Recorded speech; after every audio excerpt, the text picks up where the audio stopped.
Blake, if people are saying interesting things in chat, can you please be the voice of God and read them to us? Yeah, it just takes so much time, and when people are trying to listen and it's not live, I know there are lots of gaps when we're reading chat or whatever.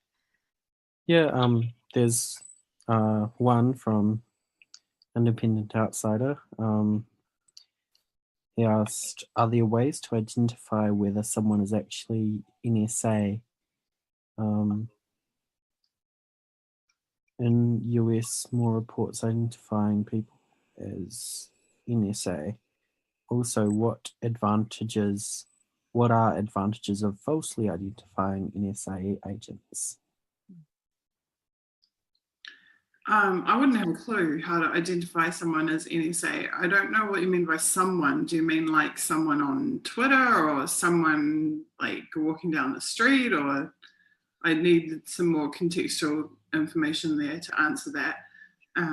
Generally speaking, this is such a massive web of all of these different government groups and stuff. The people that you are likely to encounter as an activist or even in real life are very unlikely to be NSA. They are more likely to be an employee of a private contracting agency or a private security agency, a subcontractor. You know, it's like we were talking about second, third, fourth party support services in a software services context. It's a similar thing with these guys. So the NSA will contract to whoever or will give information to whichever agency who will have a subcontractor who will have a subcontractor who will have a subcontractor. And that kind of like third line is what you're likely to encounter on the street or be targeted by as an activist.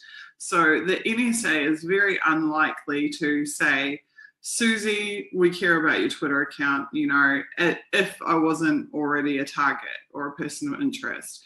But there are these security companies who employ people to do nothing but troll Twitter all day, making spreadsheets of lists of Twitter accounts that they think are interesting and that might be able to be harvested and become targets one day. And then they will sell those spreadsheets to the parent security company, who will give it to whatever sub-agency, who might then elevate it to another agency, who might, or like the FBI, who might then send it to the NSA and say, we are interested in XYZ that's on this spreadsheet.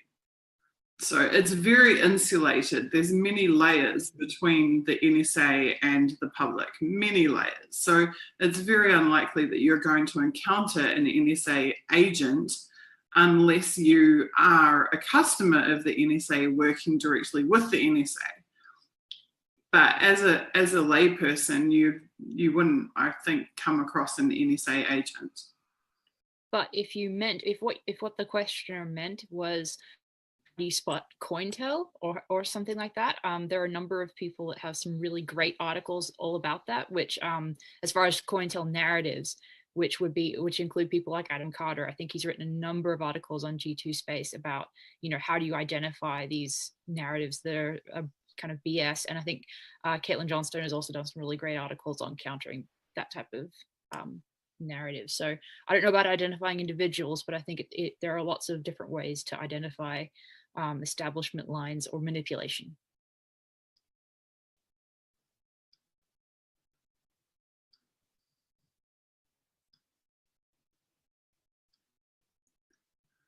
Independent Outsider seems to be talking about reporters.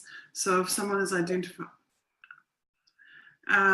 it's actually the other way around. Independent Outsider saying, so if someone is identified in MSM, they'll be lower level.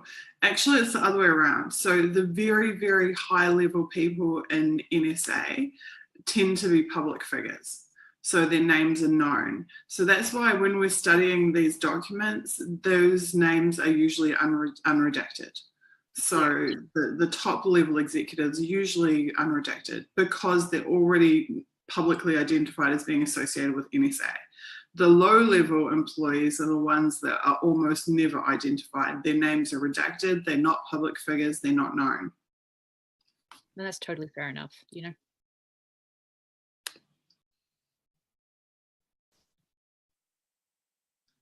I don't think they're, yeah, the executives are the face of the NSA, that's correct. Like the directors, the deputy directors, these are the ones that go and testify in front of Congress and on C-SPAN and stuff like that, or are brought in as expert opinions and this type of thing. Yeah, they're the same people. And I mean, we've seen this in middle management as well, but it's the same people that are a revolving door between all the different agencies. And they just swap them like baseball cards.